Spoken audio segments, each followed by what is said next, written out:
Hello and welcome to the Dailies. International media focused heavily on the Manchester Synagogue attack, with news outlets reconstructing the events and opinion pieces warning it reflected the dangerous normalization of anti-Semitism. In the Middle East, developments from Gaza and ongoing mediation efforts kept the region in the headlines.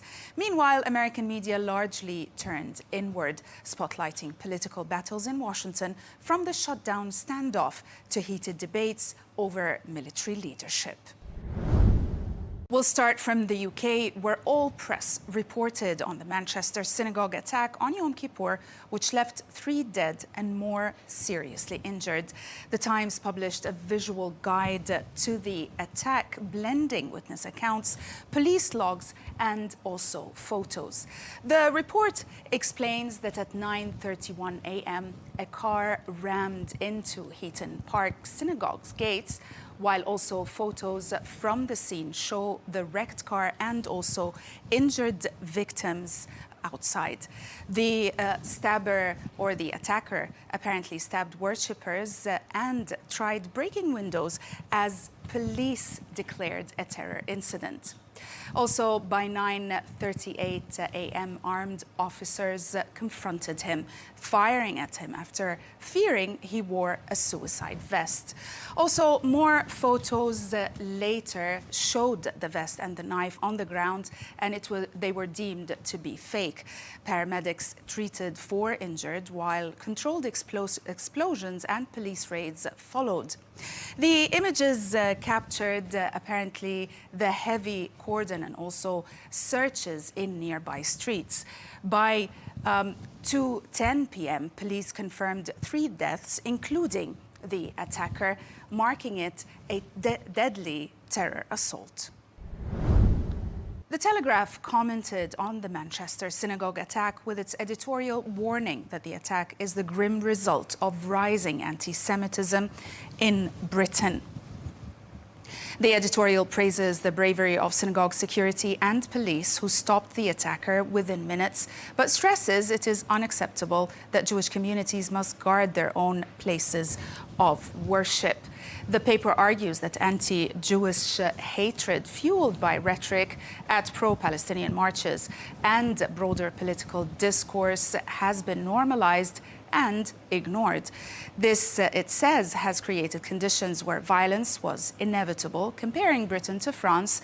The piece also urges leaders and public to confront anti-Semitism directly, calling it a dangerous, resurgent hatred that must be eradicated before it spawns more copycat terror.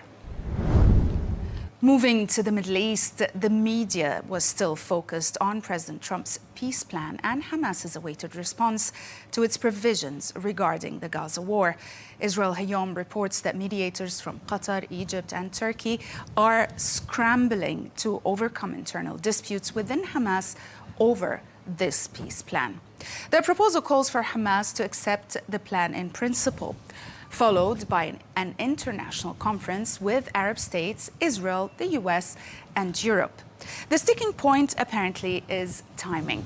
Hamas wants a ceasefire the moment it signals approval, while Israel insists on a full agreement from all Palestinian factions before halting military action. Complications include hostage releases and also Islamic Jihad's opposition. The piece contends that mediators expect Hamas to respond soon, with Turkey and Qatar applying new pressure. U.S. officials say if Hamas rejects the plan, Trump will back continued Israeli operations while moving forward elsewhere.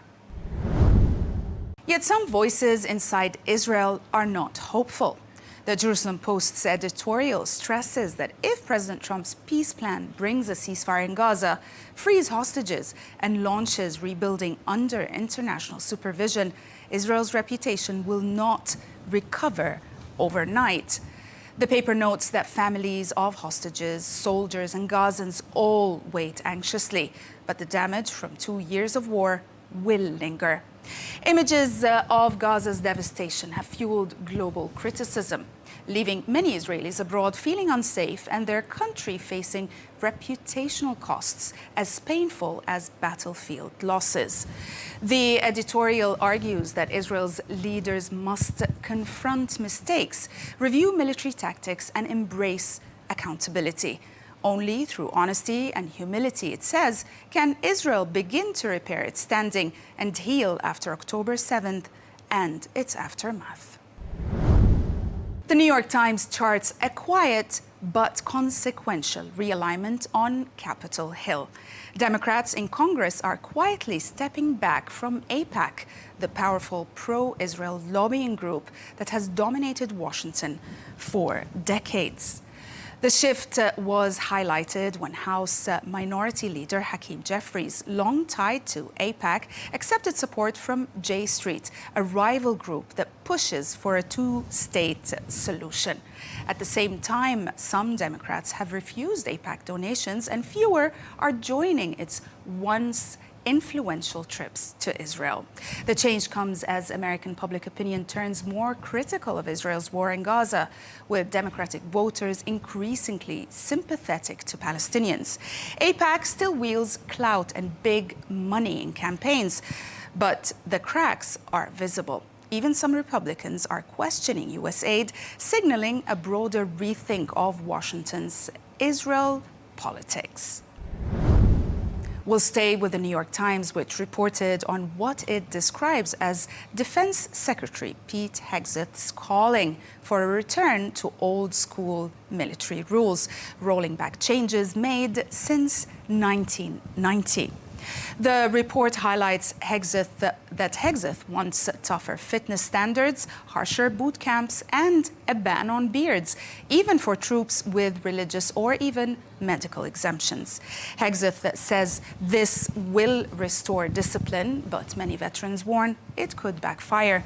The piece quotes some of the veterans who argue whistleblower protections and equal opportunity rules exist to prevent abuse, and scraping them risks silencing victims. Critics also note that women already meet the same combat standards as men, despite Hegseth's claims. Supporters say some reforms make sense, like reducing excessive training, and the piece underscores possible risks like excluding good soldiers and undoing progress that made today's military stronger and more inclusive. Opinion articles also took to criticizing the Defense Secretary. Opinion articles also took to criticizing Defense Secretary's leadership style and his dramatic speech at Quantico. Peggy Noonan argues in the Wall Street Journal that Defense Secretary Pete Hegseth's leadership style is more spectacle than substance. She also criticizes his speech, where he summoned hundreds of generals only to berate them with culture war slogans about ending woke policies. Noonan says that the event was embarrassing, with Hegseth strutting like an actor rather than a serious leader. While she agrees the military should focus on readiness, not politics, she warns that Hegseth's showmanship risks weakening respect for the Pentagon. The article highlights concerns over his past scandals, chaotic management, and even reported moves to control press coverage. The author concludes America's military needs sober, steady leadership, not what she calls a drama queen, making everything louder and more fevered. And we'll end with this exclusive report from the Washington Post that reveals growing tension inside the Trump administration over plans to fire federal workers during the ongoing shutdown. The report contends that senior officials have quietly warned that such mass layoffs could be illegal under appropriations law, since the government cannot spend money it doesn't have, including on severance packages. Despite these concerns, the White House is preparing cuts that could affect up to 16,000 employees. Unions have already filed lawsuits to block the move, calling it unlawful and also reckless. With 750,000 workers furloughed, federal agencies paralyzed, and no breakthrough in Congress, the Post's exclusive shows how Trump's shutdown gamble could spark a historic legal and political showdown. That's it for today. Thanks for watching.